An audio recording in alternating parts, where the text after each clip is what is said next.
Good morning student. आज फिर मैं आप लोग के साथ हूँ और हर दिन मैं आपके साथ रहूँगी। अब तक मैंने जो भी सेशन आपके सामने दिया, आप लोगों ने वॉच किया और जो रिस्पांस आपकी तरफ से मिला ये रियली मोटिवेटिंग है और ये मुझे मोटिवेट कर रहा है कि हर उस ज्ञान को जो मैंने अब तक अर्जित किया है आप तक मैं पहुँचाऊँ। इसी तरह से आपका प्यार बना रहे और आपको अगर मेरा ये एपिसोड ये सेशन अच्छा लग रहा है तो प्लीज़ इसे लाइक करें, सब्सक्राइब करें और कोई भी कमेंट आप कमेंट बॉक्स पे आप किसी भी तरह की आपकी डाउट्स है मैं उसे ज़रूर अगले एपिसोड अगले सेशन में क्लियर करूँगी। आप अपने डाउट्स को आप कमेंट्स बॉक्स में दें ताकि मैं और इसको बेहतरीन कर सकूँ और आपका प्यार इसी तरह से बना रहे। आज जो मैं अपने मुद्दे पर आती हूँ, जो टॉपिक मैं आज बताने जा रही हूँ ये बहुत ही महत्वपूर्ण है। अब तक मैंने जो भी आपको बताया क्या सिद्धांत हैं, अकाउंटेंसी किस तरह के वर्क को कंप्लीट करता है, क्या क्या फंक्शंस उसमें करने हैं, ये सारी बातें जानने के बाद अब जो पहला फंक्शन है that as already said accounting is a process, तो उस प्रोसेस का जो पहला काम है दैट इज़ रिकॉर्डिंग। आज मैं उस रिकॉर्डिंग के इस एपिसोड में रिकॉर्डिंग के बारे में डिस्कशन करूंगी, उसके रूल्स को बताऊंगी। डेबिट क्रेडिट जो कि हमेशा स्टूडेंट को कन्फ्यूज़न रहता है, ये डेबिट और क्रेडिट का क्या चक्कर है, किसको डेबिट करना है किसको क्रेडिट करना है। अगर इससे पिछले वाला सेशन अगर आपने देखा है तो उसमें मैंने सबसे महत्वपूर्ण जो इम्पॉर्टेंट टॉपिक डिस्कस किया था, how to identify the nature of account. Nature of account के बारे में मैंने पिछले सेशन में दिया था। अगर आप जिन बच्चों ने नहीं देखा है प्लीज़ आप उसे ज़रूर देखें ताकि आपको ये एपिसोड बहुत अच्छे से समझ में आए। तो कोई भी लेन देन ट्रांजैक्शन में कम से कम 2 अकाउंट इन्वॉल्व होता है और मैंने पहले ही डबल इंटरेस्ट सिस्टम के बारे में बात की, ड्यूअल एस्पेक्ट कंसेप्ट के बारे में बात की। एक एस्पेक्ट डेबिट होता है, दूसरा एस्पेक्ट क्रेडिट होता है। इसी बात को स्टूडेंट को समझना है कि किसे डेबिट किया जाए किसे क्रेडिट किया जाए। तो चलिए मैं अपने गोल्डन रूल्स के बारे में आपसे डिस्कशन करती हूँ, जानकारी देती हूँ आपको।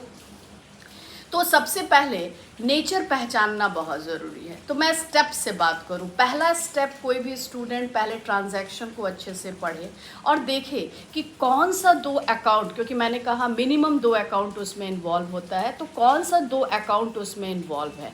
जैसे मैं एग्जाम्पल से आपसे बात करूँ, स्टार्टेड बिजनेस विद कैश। ध्यान से सुनिएगा इस ट्रांजैक्शन को, जिसमें 2 अकाउंट छिपा हुआ है, उसे आप ढूंढना है वो किस नाम का अकाउंट खुलना चाहिए। तो ये पहला बेसिक फंडामेंटल होता है। आप उसमें देख रहे हैं कि 2 अकाउंट है, कैश है और कैपिटल है। कोई ज़रूरी नहीं है कि बिजनेस कैश से ही शुरू हो, कैश बिल्डिंग मशीनरी गुड्स कुछ भी हो सकता है। तो पहले आपका काम होगा कि उस अकाउंट को पहचानना या उस अकाउंट कौन सा अकाउंट आप इन्वॉल्व करेंगे पहले उस पर ध्यान देना है। तो एक सिंपल सा एग्जांपल दें बिगनर्स को। अभी शुरू में बहुत ही अच्छे तरीके से, बहुत ही सिंपल तरीके से मैं ये बात आप तक कम्युनिकेट कर रही हूँ। स्टार्टेड बिजनेस विद कैश, तो 2 अकाउंट इसमें छिपा हुआ है, एक कैपिटल है और एक कैश है। तो वो मैंने जान लिया, हम लोगों ने पहचान लिया। अब इसका आगे क्या करना है, तो इसका नेचर आइडेंटिफाई करना है। तो नेचर के बारे में मैंने पिछले सेशन में एक्सप्लेन किया था। 3 ही नेचर के अकाउंट होते हैं, पर्सनल, रियल और नॉमिनल। तो ये और अधिक जानना है तो आप पिछले सेशन को ज़रूर देखें ताकि ये क्लियर हो सके कि ये पर्सनल, रियल और नॉमिनल का क्या, किसको हम पर्सनल कहेंगे, किसको रियल कहेंगे, किसको हम नॉमिनल कहेंगे। तो उसी को आगे मैं बढ़ाऊं कि अब अगर आपने उसमें नेचर को आइडेंटिफाई कर लिया, जैसे मैं फिर से बताऊं, ये कैपिटल जो है रिप्रेजेंटेटिव पर्सनल नेचर का अकाउंट है। कैश जो है कोई थिंग्स है, किसी भी थिंग्स को हम रियल नेचर का मानते हैं। तो जब आपने पहचान लिया तो अब आपको हम एक डिस्प्ले दिखा रहे होंगे जिसमें वो गोल्डन रूल्स का कंसेप्ट दिया हुआ है, उसे भी ध्यान से देखें और मेरी बातों को भी ध्यान से सुनें। अब देखिए, अगर वो पर्सनल, और मैंने पहले ही बताया है कोई भी ट्रांजैक्शन को हमको बिजनेस पॉइंट ऑफ व्यू से ही देखना है। बिजनेस से कौन ले रहा है, बिजनेस किसे दे रहा है, बिजनेस के खर्चे, बिजनेस का इनकम। तो ये पहले से ही इस बात को हम लोग शुरू से जानते आ रहे हैं कि कोई भी ट्रांजैक्शन को हम बिज़नेस पॉइंट ऑफ व्यू से ही रिकॉर्ड करेंगे। और सबसे पहली बात, ये रिकॉर्डिंग जिस बुक में होगी उस बुक का नाम जर्नल है और जिस प्रोसेस से होगी उसका नाम जर्नलाइजिंग है। तो ये बहुत महत्वपूर्ण है, ये आपका फर्स्ट बुक ऑफ अकाउंट है। अब आगे बढ़ें। गोल्डन रूल्स ये बेस है, आपका अकाउंटिंग का बेस है। इसको इस पर अगर आपका कमांड हो गया तो आपको ऑलवेज जो है कभी भी रिकॉर्डिंग में कभी कोई प्रॉब्लम नहीं होगी। तो अब हम लोग आगे बढ़ते हैं, वो रूल्स क्या हैं उसको समझें, उसको अप्लाई कैसे करना है उसको समझें। तो नेचर के आधार पे 3 गोल्डन रूल्स आपको दिए गए हैं। अगर पर्सनल नेचर का अकाउंट है तो उसके साथ रूल चलेगा receiver, debit the receiver, credit the giver. ये बेसिक फंडामेंटल है। रिसीवर बिजनेस से जो रिसीव कर रहा है, इस पॉइंट ऑफ व्यू से आप रिसीवर मानेंगे, उसको आप डेबिट करेंगे। गिवर जो बिजनेस को दे रहा है उसको आप क्रेडिट करेंगे। तो अब मैं आपको इसको एग्जांपल से समझाऊं। जैसे मैंने अभी एक ट्रांजैक्शन आपको बताया था, स्टार्टेड बिजनेस विथ कैश। तो कैपिटल जो आपका है ये किसको रिप्रेजेंट कर रहा है? ओनर को रिप्रेजेंट कर रहा है। ओनर यहाँ पे क्या है? गिवर है। तो रूल क्या कहता है? गिवर को करने, क्रेडिट करने कहता है, इसीलिए कैपिटल क्रेडिट हुआ है। और भी रीज़न है जो आगे चलकर मैं आज बताऊंगी, लेकिन पहले आप बेसिक चीज़ को समझें। गिवर को क्रेडिट कर देना है, रिसीवर को डेबिट कर देना है। एक और एग्जांपल लूँ, suppose paid cash to Mohan. ये मोहन क्या है? पर्सनल नेचर का अकाउंट है और ये रिसीवर है। तो फिर हम रूल अप्लाई कर दे रहे हैं, रिसीवर को क्या कर देना है? डेबिट कर देना है। तो ये जो रिसीवर और गिवर का कॉन्सेप्ट है बिल्कुल क्लियर कर लीजिए। अगर पर्सनल नेचर का अकाउंट है तो आप इस पॉइंट ऑफ व्यू से देखिए कि वो बिजनेस से रिसीव कर रहा है या बिजनेस को दे रहा है, उसी हिसाब से आप गोल्डन रूल्स लगा दीजिए। अब आगे बढ़ें। दूसरा नेचर जो मैंने बताया था, रियल नेचर का अकाउंट। रियल जो वस्तु से संबंधित है, वस्तु जो टैंजिबल हो चाहे इनटैंजिबल हो, जैसे गुडविल, पेटेंट, ट्रेडमार्क को भी रियल नेचर का माना गया है। तो अगर मान लीजिए रियल के साथ क्या रूल चलेगा? Debit what comes in where it is coming into the business। अगर बिजनेस में कोई भी वस्तु आ रही है, आएगी कैसे? परचेज करके आएगी। और कोई भी वस्तु जा रही है तो उसको आपको क्रेडिट करना है। क्रेडिट what goes out, ये इसका रूल है। तो अब मैं इसको एग्जाम्पल से आपको समझाऊँ। Suppose purchase machinery for cash. तो आप ध्यान से देखिए, इसमें कौन सा 2 अकाउंट छिपा हुआ है? एक मशीनरी है और एक कैश है। अब अगर इसका नेचर आपसे पूछा जाए तो आप क्या बताओगे? मशीनरी भी थिंग है, कैश भी थिंग है, दोनों ही टैंजिबल है, दोनों ही विजिबल है। और विजिबल ना भी हो तो मैंने आपको डिस्कशन किया है, लेकिन आप यहाँ पे ध्यान से समझें, मशीनरी भी थिंग है, कैश भी थिंग है। अब देखना है ट्रांजैक्शन में हो क्या रहा है। मशीन आ रही है तो डेबिट हो जाएगा, कैश जा रहा है तो क्रेडिट हो जाएगा। आपने क्या लगाया? रियल का रूल लगा दिया। रियल के रूल है, ये फिक्स रूल है, ये चेंज नहीं करेगा। बट बस आपको ये ध्यान देना है कि बिजनेस के पॉइंट ऑफ व्यू से क्या आ रहा है और क्या जा रहा है। तो मशीनरी को आपने डेबिट कर दिया, कैश को आपने क्रेडिट कर दिया। जो मैंने पहला ट्रांजैक्शन लिया था, स्टार्टेड बिजनेस विद कैश, उसमें कैश क्या हो रहा था? आ रहा था, तो वहाँ कैश डेबिट हो जाएगा। तो इस तरह से ये दूसरा जो आपका कंसेप्ट है रियल का, what comes in what goes out, उसके हिसाब से आप नेचर को पहचानेंगे, आप सही सही उसका डेबिट और क्रेडिट बता पाएंगे। अब मैं तीसरे नेचर की बात करूँ, नॉमिनल नेचर, तो उसके भी रूल है। अगर बिजनेस के debit all expenses and losses, business के सारे खर्चे और लॉस को डेबिट करना है। क्रेडिट इनकम्स एंड गेन्स, कोई भी इनकम अगर हो रहा है, कोई भी गेन आपका हो रहा है तो वो क्रेडिट होगा। अब इसको मैं एग्जांपल से समझाऊं, जैसे पेड सैलरी। तो अब पेड हो रहा है तो ऑफकोर्स बिजनेस के लिए एक्सपेंस है, तो एक्सपेंस को क्या करना है? रूल के हिसाब से डेबिट कर देना है। बैड डेप्ट, आपको याद होगा मैंने ये टर्म यूज़ किया था, जब कोई कस्टमर डेटर जब पे नहीं करता है, वो पैसा डूब जाता है, तो उसको अकाउंटिंग में बैड डेप्ट टर्म से डिनोट करते हैं। तो ये लॉस है, तो loss always be debited as per the rule of nominal nature of account. तो बैड डेप्ट को आप डेबिट कर दोगे। तो इस तरह से आप देख रहे हो कि, और जैसे मान लीजिए क्रेडिट पार्ट से थोड़ा एग्जाम्पल से बात को समझे। रिसीव्ड कमीशन, तो यहाँ पे कमीशन नॉमिनल नेचर का अकाउंट है, रिसीव क्या करेंगे? कैश करेंगे। तो आप देखो कैश रियल है, कमीशन नॉमिनल है। अब आपका हो क्या रहा है ट्रांजैक्शन में? कैश आ रहा है, कमीशन इनकम है, तो आप रूल लगा दो। कैश का भी रूल हमने समझ लिया, आ रहा है तो डेबिट, कमीशन इनकम है तो क्रेडिट। तो इस तरह से आपको number of varieties of transactions को आप ले और प्रैक्टिस करें और आप देखें कि आप इस गोल्डन रूल्स को अप्लाई कर पा रहे हैं कि नहीं कर पा रहे हैं। तो आपको स्टेप से अगर मैं बात करूं, इस पे बहुत प्रैक्टिस करने की ज़रूरत है। और जब आपका कंसेप्ट क्लियर हो जाएगा तो कोई भी ट्रांजैक्शन आपके सामने दे दिया जाए, यू कैन ईजिली जर्नलाइज। अब मैंने जो एक वर्ड यूज़ किया जर्नलाइज, तो इस प्रोसेस को क्या कहते हैं? You are journalising, you are recording the transaction in the book named journal, that process is known as journalising. तो अब आपको मैं थोड़ा सा फिर से इसको रिवाइज करूं, क्योंकि ये बहुत ही इम्पॉर्टेंट गोल्डन रूल्स है। इस रूल को जिसने समझ लिया उसको रिकॉर्डिंग में कभी लाइफ लॉन्ग प्रॉब्लम नहीं होनी। और ये बेस है, अगर आप रिकॉर्डिंग प्रोसेस गलत करते हैं तो आगे के सारे इन्फॉर्मेशन जो भी रिपोर्ट जनरेट होगा इट विल बी रॉन्ग। सो ये बेसिक फंडामेंटल समझना बहुत ज़रूरी है। नेचर को पहचानना, पहले तो स्टेप में अगर मैं बात करूँ तो आप पहले अकाउंट इन्वॉल्व सीख लें, नेचर पहचानना सीख लें, and then you apply see the transaction, then apply the golden rules. तो ये जो मैंने आपको पर्सनल, रियल और नॉमिनल का जो रूल बताया, किसको डेबिट करें किसको क्रेडिट करें, ये नेचर के हिसाब से चेंज कर जा रहा है। आप ध्यान दें, पर्सनल में debit the receiver, credit the giver, क्योंकि वहाँ पर्सन के पॉइंट ऑफ व्यू से रिकॉर्डिंग करना है। रियल में देखिए रूल क्या आ रहा है, debit what comes in, credit what goes out. क्या आ रही है वस्तु, क्या जा रही है, क्योंकि थिंग्स है, it is related two things, जो पहले ही पिछले सेशन में मैंने आपको बताया। तो वो what comes in that is debited, what goes out that is credited.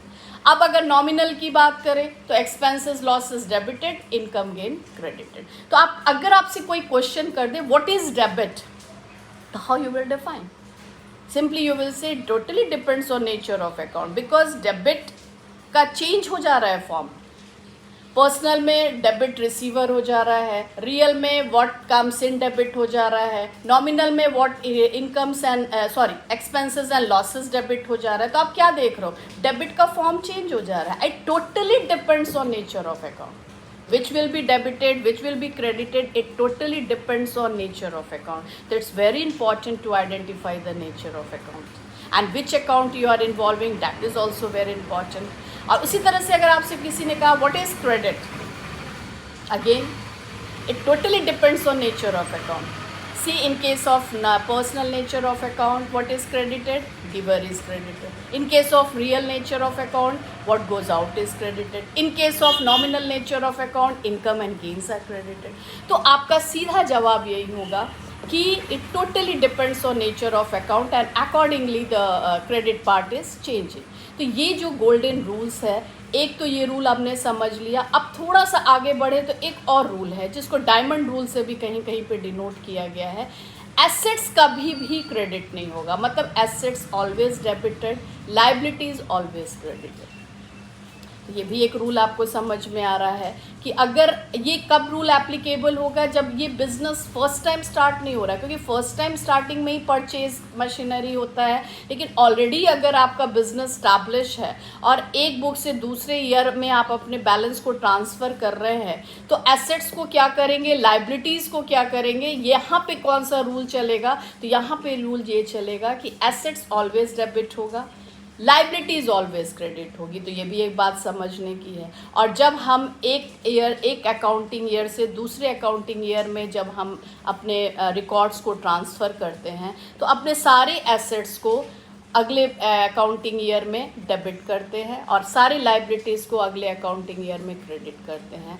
तो इस तरह से आप देखें तो हम दो रूल पे चर्चा किए। एक गोल्डन रूल्स में डेबिट क्रेडिट का गोल्डन रूल्स हमने आपको बताया, दूसरा मैंने एक जनरल रूल बताया कि लाइबिलिटीज़ ऑलवेज डेबिट होगी, एसेट्स ऑलवेज डेबिट होगा, लाइबिलिटीज़ ऑलवेज क्रेडिट होगी। और ठीक उसी तरह से एक्सपेंस ऑलवेज डेबिट होगा, इनकम ऑलवेज क्रेडिट होगा। तो इस तरह से आपको डेबिट और क्रेडिट पर प्रैक्टिस करना होगा। It is not a journey of one day.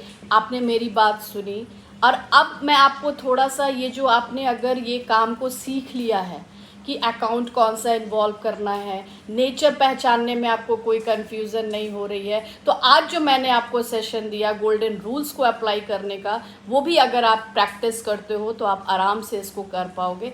अब इसको एक फॉर्मेट में हम रिकॉर्ड करते हैं, जैसे तैसे रिकॉर्ड नहीं करेंगे। आपको याद होगा मैंने डेफिनेशन में बताया कि there is a significant manner. What is that manner? What is that format? That let me discuss that format also. आपको डिस्प्ले बोर्ड में दिख रहा होगा एक फॉर्मेट है जर्नल का, जिसमें 5 कॉलम्स होते हैं। और एक और बात बताएं, ये फर्स्ट बुक जो है क्रोनोलॉजिकल ऑर्डर में रिकॉर्ड होता है। As you know what is chronological order? Date wise. अगर आप अप्रैल मंथ का रिकॉर्डिंग शुरू कर रहे हो तो it will start from 1 2 3 4 5 6। It is not that एक दिन 1 तारीख का किया, 5 को छोड़ दिया, 6 का किया, 5 को उसके बाद किया। That sequence you will not follow, you will follow chronological order, that is date wise. तो एक डेट कॉलम चाहिए, एक पर्टिकुलर्स कॉलम चाहिए जो फॉर्मेट में आप देख रहे होगे। स्पेसिंग पे भी ध्यान देना, बच्चे स्पेसिंग जो नए नए बिगनर्स होते हैं स्पेसिंग पे ध्यान नहीं देते। कोई फॉर्मेट छोटा बना दिया, कोई बड़ा बना दिया, आप स्पेस को बहुत ध्यान से देखना। डेट का कॉलम है, पर्टिकुलर्स का कॉलम है, और एक लेजर फोलियो, एक बहुत पतला सा एक थिन एक कॉलम होगा जो सिर्फ as a student you are making this column, but in practical life it is in use. अभी आपका इसका कोई यूज़ नहीं है, लेकिन चूँकि ये फॉर्मेट है और उस फॉर्मेट में ये कॉलम मिसिंग नहीं होना चाहिए, इसलिए ये कॉलम आपको बनाना है। और एक डेबिट अमाउंट का कॉलम है, एक क्रेडिट अमाउंट का कॉलम है। और एक बात और ध्यान रखें, जब भी आप डेबिट और क्रेडिट कॉलम बनाएं तो करेंसी का साइन जरूर दें, जो जनरली स्टूडेंट नहीं देते। तो ये सब बेसिक फंडामेंटल है जो आपको जानना ज़रूरी है कि फॉर्मेट बनाएं कैसे। प्रॉपर स्पेसिंग पे ध्यान देना होगा, जो आपको डिस्प्ले हो रहा है उस स्पेस को, उस तरह के स्पेसिंग पे आपको वर्क करना होगा। Date column, particulars column, ledger folio जिसको शॉर्ट फॉर्म में LF, वाई लेजर फोलियो, ये हम अगला बुक जो सीखेंगे क्लासिफिकेशन। तो ये अकाउंट उस बुक के किस पेज नंबर पे गया, कैसे आप देखते हो बुक में इंडेक्स होता है। What is the purpose of that index? To search anything. कोई चैप्टर किस पेज नंबर पे मिलेगा, तो यही ये अकाउंट किस पेज नंबर लेजर बुक में मिलेगा, वो कोडिंग डाला जाता है ताकि खोजना आसान हो। तो उसका अभी आप एज अ स्टूडेंट लाइफ में उसका कोई यूज़ नहीं है, लेकिन वो कॉलम बनाना ज़रूरी है। और एक डेबिट अमाउंट कॉलम है, जिसको आपने डेबिट किया, जिस अकाउंट को आपने डेबिट किया उसका अमाउंट डेबिट कॉलम में चला जाएगा, जिस अकाउंट को आपने क्रेडिट किया उसका अमाउंट क्रेडिट कॉलम में चला जाएगा। तो अब अगर इसी को, अब एक और बात मैं इसको एग्जाम्पल से सिखाऊं। अब लिखना कैसे है, पहले आपको डेबिट एस्पेक्ट को पहचानना है, तभी क्रेडिट एस्पेक्ट। फॉर्मेट में जब लिखना होगा तो आप पहले डेबिट पार्ट लिखेंगे, देन क्रेडिट एस्पेक्ट को लिखेंगे। जैसे हम आपको इस बात को एग्जांपल से समझो, मैंने अभी पिछले कुछ एग्जांपल आपको बताया। स्टार्टेड बिजनेस विद कैश, तो आपने देखा यहाँ 2 अकाउंट है, एक कैश है और एक कैपिटल है। अब अगर हम रूल अप्लाई करें तो कैश आ रहा है इसलिए डेबिट होगा as per real rule, capital liability है, गिवर है, इसलिए ये क्रेडिट होगा। दोनों बात से अगर आप कहो तो हर हाल में कैपिटल क्रेडिट होगा। गिवर है इसलिए भी क्रेडिट होगा, लायबिलिटी है, as I said separate entity concept में मैंने आपको क्या बताया था कि ओनर से जो भी कैपिटल लेते हैं ये बिजनेस की लायबिलिटी कहलाती है, तो लायबिलिटी क्रेडिट है, गिवर क्रेडिट है। तो अब अगर उसको फॉर्मेट में आपसे कहा जाए कि आप लिखो, तो आप देख रहे होगे फॉर्मेट में लिखा हुआ दिखाई दे रहा होगा, कैश अकाउंट को डेबिट किया गया है। तो लिखने का तरीका, और एक मैंने गलती देखी है जो बच्चे करते हैं, अकाउंट जो शॉर्ट फॉर्म में लिखते हैं A/C, A should always be in capital letter, it never be in a small letter, ये भी ध्यान रखने की चीज़ है।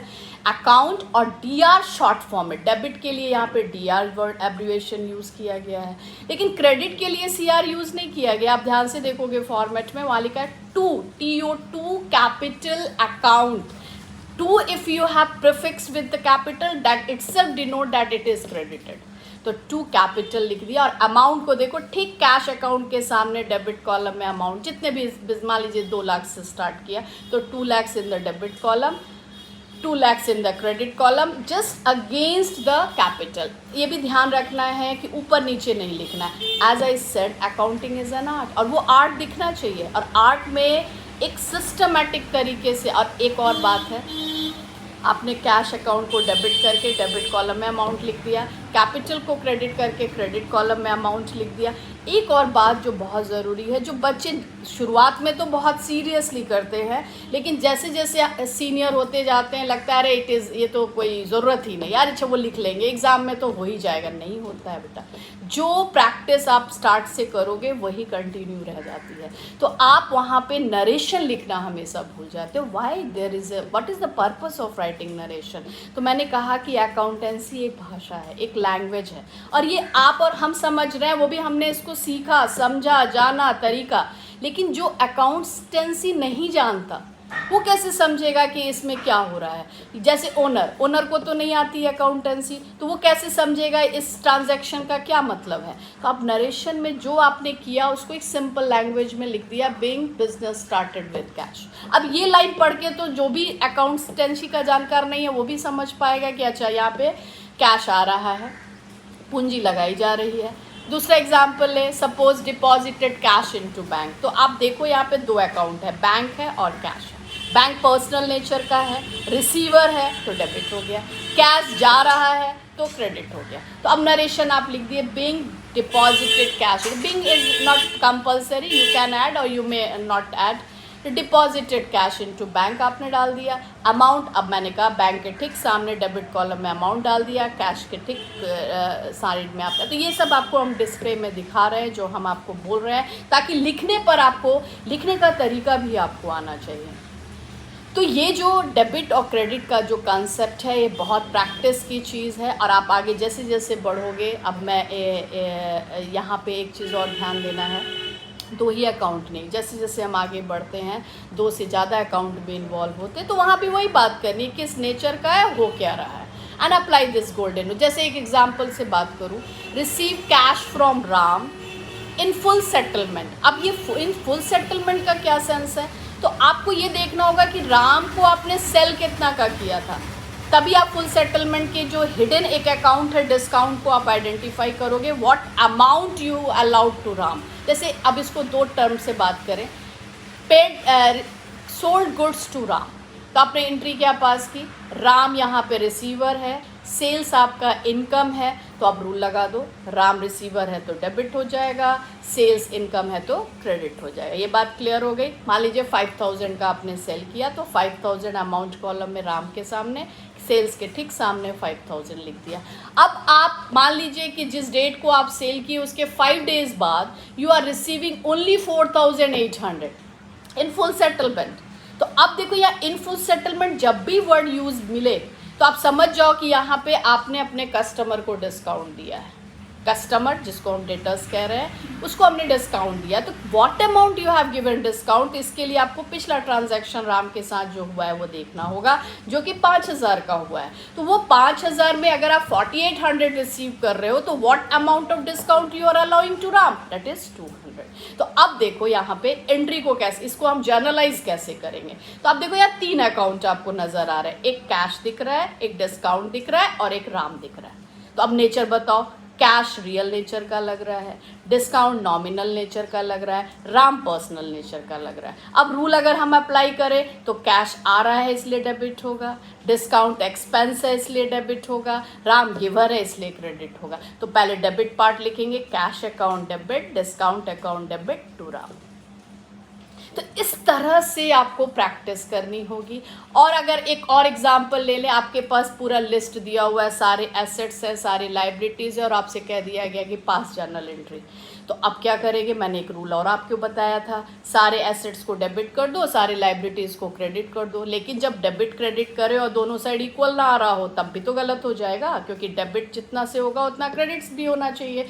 तो यहाँ पे आपको क्या करना है, पहले तो कैश को सारे एसेट्स को एक जगह डेबिट कर दो, क्रेडिट करते समय 2 जरूर लिखना है, 2 जो भी आपका क्रेडिटर है, कैपिटल। हाँ, अब जब आप जो क्रेडिट कर रहे हो लायबिलिटी को, और जब आप बैलेंस करने जा रहे हो तो डेबिट साइड 2 lakhs आ रहा है, क्रेडिट साइड 1,50,000 आ रहा है। तो ये तो फिर 50,000 का क्या करें, उसको किस अकाउंट से रिप्रेजेंट करें। तो आप याद करो, मैंने आपको एक अकाउंटिंग इक्वेशन समझाया था, capital plus liability is equal to assets.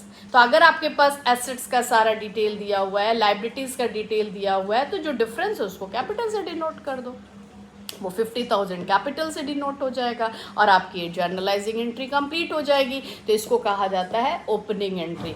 If you are transferring the balances of assets and liabilities of previous year to the current year by passing this opening entry. तो इस तरह से आपको मैंने आज golden rules बताया, debit credit का concept समझाया, पर्सनल रियल नॉमिनल के रूल्स क्या होंगे डेबिट क्रेडिट के वो मैंने समझाया, कुछ एग्जाम्पल्स मैंने आपको दिया और आपको दिख रहा है वो फॉर्मेट, जितनी भी बात मैंने समझाई उसको मैं फॉर्मेट पे डिस्प्ले भी कर रही हूँ। उसके बाद भी क्योंकि ये बहुत बेसिक फंडामेंटल है, बहुत तरह की दिक्कतें आएंगी, तो मैं आपसे यही रिक्वेस्ट करूँगी कि अगर आपको किसी भी तरह की कोई कन्फ्यूज़न आ रही है तो कमेंट बॉक्स में अपने कमेंट्स ज़रूर डालें और मैं अगले एपिसोड में आपके उस कमेंट्स जो भी आपके डाउट्स हैं उसको ज़रूर क्लियर करूँगी। और इसी के साथ आप मेहनत करें, प्रैक्टिस करें और कहीं कोई समस्या है तो फिर मैं हूँ, आपकी समस्या को ज़रूर दूर करूँगी। और इसी तरह से आप अपना प्यार बनाए रखें और हमारे वीडियो को वॉच करें, अंत तक देखें, तभी आपको इसका लाभ होगा। इसी के साथ आज का सेशन मैं यहीं समाप्त करती हूँ। अगले एक सेशन में बहुत ही इंपॉर्टेंट टॉपिक के साथ मैं फिर आपके सामने होंगी। तब तक के लिए नमस्कार।